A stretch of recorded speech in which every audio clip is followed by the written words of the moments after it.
സംസ്ഥാനത്ത് ഒരു ചെറിയ ഇടവേളയ്ക്ക് ശേഷം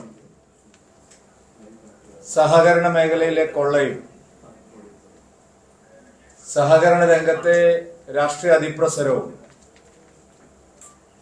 പാവപ്പെട്ടവരെ വീണ്ടും ദുരിതത്തിലാക്കുന്ന വാർത്തകൾ പുറത്തു വന്നുകൊണ്ടിരിക്കുകയാണ്. കട്ടപ്പനയിലെ ഒരു പാവപ്പെട്ട നിക്ഷേപകൻ തന്റെ സമ്പാദ്യമെല്ലാം എടുത്ത് സഹകരണ ബാങ്കിൽ നിക്ഷേപിച്ചതിന്റെ പേരിൽ ഇപ്പോൾ ആ സഹകരണ ബാങ്കിന്റെ മുമ്പിൽ തന്നെ ആത്മഹത്യ ചെയ്യേണ്ട സ്ഥിതി വന്നു.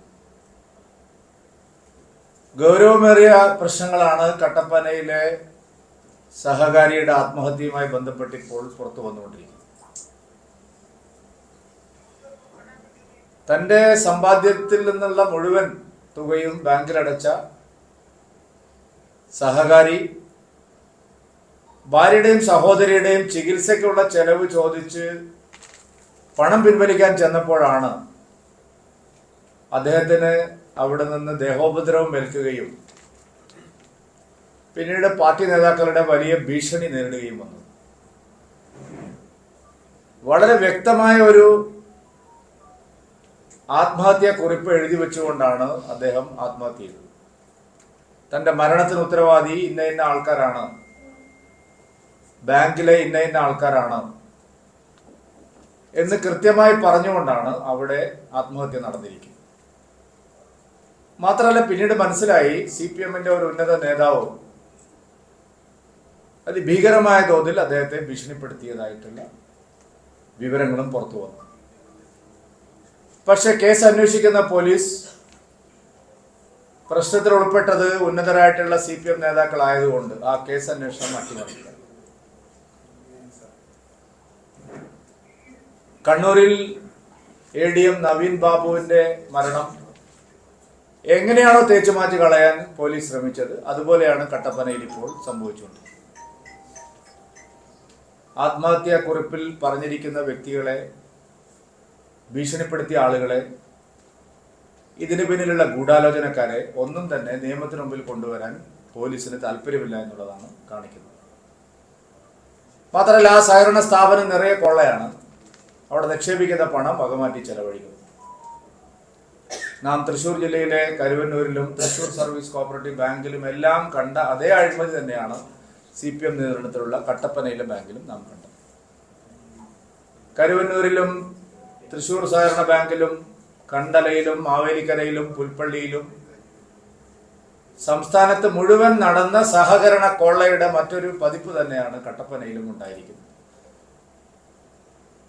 ഇത്രയധികം രൂക്ഷമായ പ്രതിസന്ധി സഹകരണ മേഖലയിൽ ഉണ്ടായിട്ടും, വലിയ തോതിൽ അഴിമതികൾ പുറത്തു വന്നിട്ടും, വലിയ കള്ളപ്പണ നിക്ഷേപത്തെക്കുറിച്ചുള്ള വാർത്തകൾ പുറത്തു വന്നിട്ടും, സഹകാരികളുടെ പണവും ആധാരവും എടുത്ത് മറ്റാവശ്യങ്ങൾക്ക് വേണ്ടി ചെലവഴിച്ച് അവിടെ അഴിമതി നടന്നിട്ടും സഹകരണ മേഖലയെ രക്ഷിക്കാനോ ശുദ്ധീകരിക്കാനുള്ള ഒരു നടപടിയും സ്റ്റേറ്റ് ഗവൺമെന്റ് ഭാഗത്തില്ല. അതിന് കാരണം ഈ കേസുകളിലെല്ലാം ഉൾപ്പെട്ടിരിക്കുന്നത് ഉന്നതരായിട്ടുള്ള പാർട്ടി നേതാക്കളാണ് എന്നുള്ളത്. സഹകരണ മേഖലയെ ശുദ്ധീകരിക്കാൻ കേന്ദ്ര സർക്കാർ സഹകരണ നിയമത്തിൽ വലിയ ഭേദഗതികൾ വരുത്തി.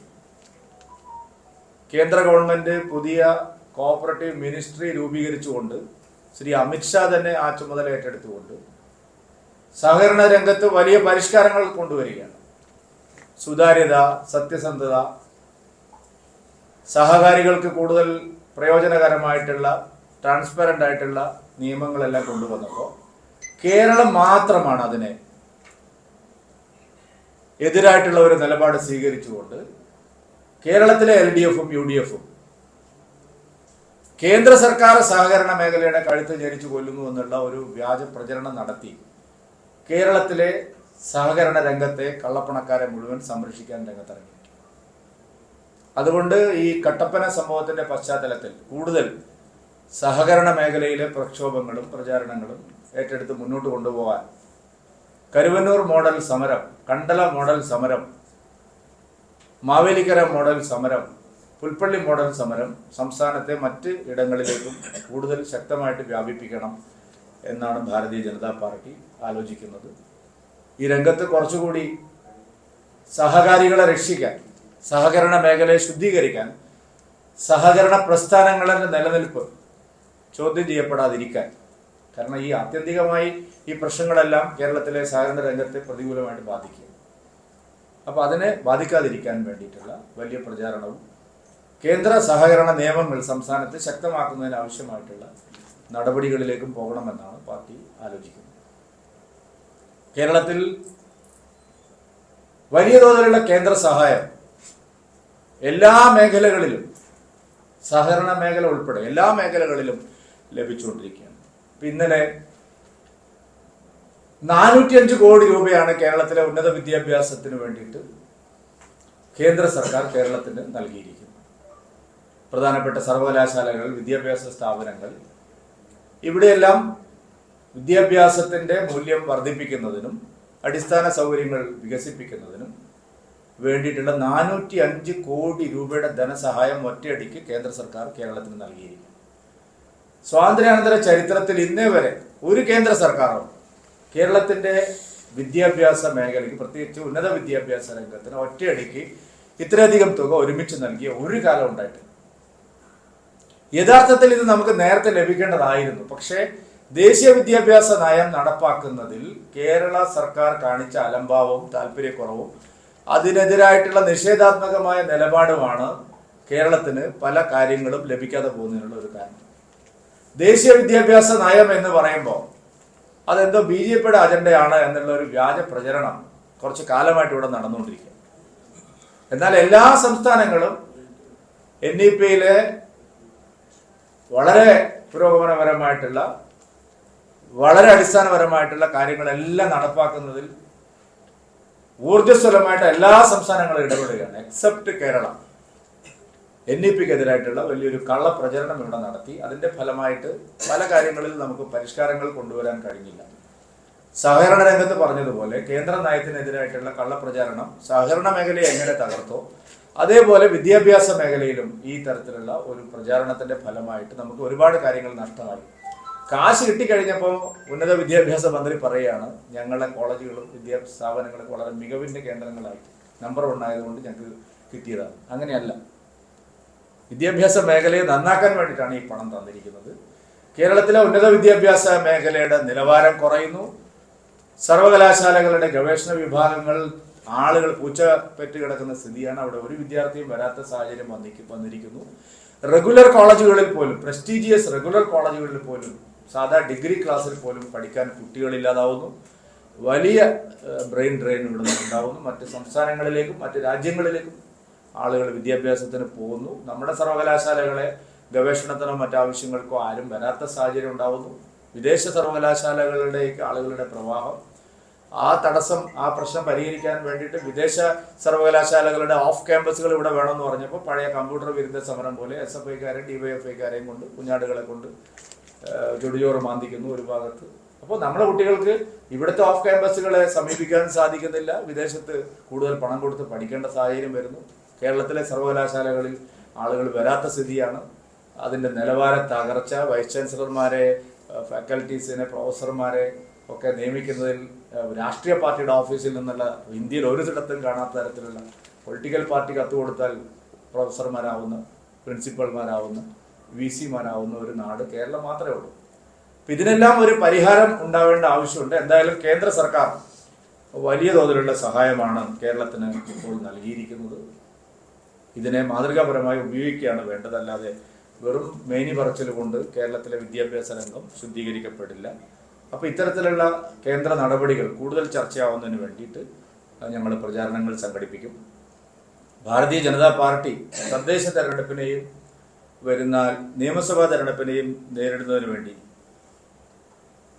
നല്ല തയ്യാറെടുപ്പുകൾ താഴെത്തലത്തിൽ ജനങ്ങളുടെ കൂടുതൽ പിന്തുണ ആർജിക്കുന്നതിന് വേണ്ടിയിട്ട് ജില്ലാ കമ്മിറ്റികൾ വിഭജിക്കുകയാണ്. നേരത്തെ വാർത്തകൾ വന്നിരുന്നു. അതിൻ്റെ ഔദ്യോഗികമായിട്ടുള്ള സ്ഥിരീകരണം നൽകുകയാണ്. കേരളത്തിൽ ഇപ്പോൾ 14 റവന്യൂ ജില്ലാ കമ്മിറ്റികൾ കേന്ദ്രീകരിച്ചുകൊണ്ടുള്ള ജില്ലാ സംവിധാനങ്ങളാണ് ഞങ്ങൾക്കുള്ളത്.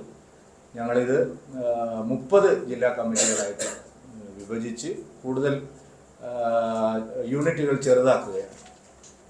ഇപ്പോൾ തൃശ്ശൂർ ജില്ലയിൽ 14 അസംബ്ലി മണ്ഡലങ്ങൾ, 28 പാർട്ടി മണ്ഡലങ്ങളാണുള്ളത്. 13 അസംബ്ലി മണ്ഡലങ്ങളും 26 പാർട്ടി മണ്ഡലങ്ങളാണുള്ളത്. അതിനെ 3 ജില്ലകളായിട്ട് 10 മണ്ഡലങ്ങളും ഒരു ജില്ലയും 8 മണ്ഡലങ്ങളുള്ള ഒരു ജില്ല, അതായത് 4 4 5 അല്ല 4 4 കറക്റ്റ് 5. അപ്പോൾ ഞാൻ വേണമെങ്കിൽ വായിക്കാം ഓരോ ജില്ല, എല്ലാ ജില്ലയും വായിക്കണ്ടല്ലോ. തിരുവനന്തപുരം ജില്ലയെ ഇതുപോലെ 3ആയിട്ടാണ് വിഭജിക്കുന്നത്. കൊല്ലം ജില്ല 2ആയിട്ട് വിഭജിക്കുന്നു. പത്തനംതിട്ട ഒരു ജില്ലയായിട്ട് തന്നെ തുടരും, അവിടെ 5 മണ്ഡലങ്ങൾ മാത്രമാണ് ഉള്ളത്. ആലപ്പുഴ ജില്ല 2ആയിട്ട് വിഭജിക്കും. കോട്ടയം ജില്ല 2ആയിട്ട് വിഭജിക്കും. എറണാകുളം ജില്ല 3ആയിട്ട് വിഭജിക്കും. ഇടുക്കി ജില്ല 2ആയിട്ട് വിഭജിക്കും. തൃശ്ശൂർ ജില്ല 3ആയിട്ട് വിഭജിക്കും. പാലക്കാട് ജില്ല 3ആയി വിഭജിക്കും. മലപ്പുറം ജില്ല 3ആയിട്ട് വിഭജിക്കും. കോഴിക്കോട് ജില്ല 3ആയിട്ട് വിഭജിക്കും. വയനാട് ജില്ലയിൽ വിഭജനമില്ല. കണ്ണൂർ ജില്ല 2ആയിട്ട് വിഭജിക്കും. കാസർഗോഡ് ജില്ല 2ആയിട്ട് വിഭജിക്കും. കാസർഗോഡ് ജില്ലയിൽ വിഭജനമില്ല. അങ്ങനെ ആകെ 30 ജില്ലാ കമ്മിറ്റികൾ നിലവിൽ വരും. അപ്പോൾ ഇനി മുതലുള്ള 280 പാർട്ടി മണ്ഡലങ്ങളും 30 ജില്ലാ കമ്മിറ്റികളും അടങ്ങുന്ന വിപുലമായിട്ടുള്ള സംവിധാനങ്ങളാണ് പാർട്ടി താഴെ തലത്തിൽ കൂടുതൽ പ്രവർത്തനം മെച്ചപ്പെടുത്താൻ ആവശ്യമായിട്ടുള്ള സംവിധാനങ്ങളാണ് ഒരുക്കുന്നത്.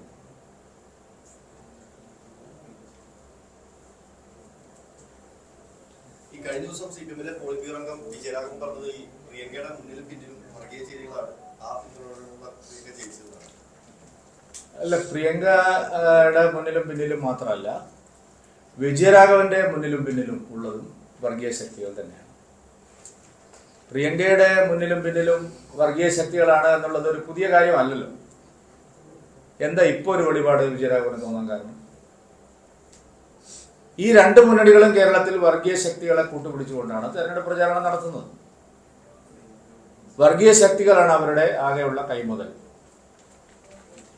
വിജയരാഘവന്റെ പാർട്ടിയും ജമാഅത്തെ ഇസ്ലാമിയുമായിട്ടും പോപ്പുലർ ഫ്രണ്ടുമായിട്ടും PDP-യുമായിട്ടും വെൽഫെയർ പാർട്ടിയും ഒക്കെ ആയിട്ടും അവർ സഖ്യം ഉണ്ടാക്കിയിട്ടുണ്ട്.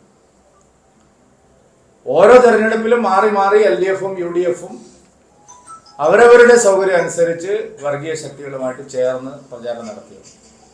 വിജയരാഘവൻ ഇങ്ങനെ ഒരു വെടിയിപ്പ് പൊട്ടിക്കുന്നത് കഴിഞ്ഞ ലോക്സഭാ തെരഞ്ഞെടുപ്പിൽ നല്ല ജനപിന്തുണ ഭൂരിപക്ഷ സമുദായത്തിൽ നിന്ന് അവർക്ക് നഷ്ടമായി.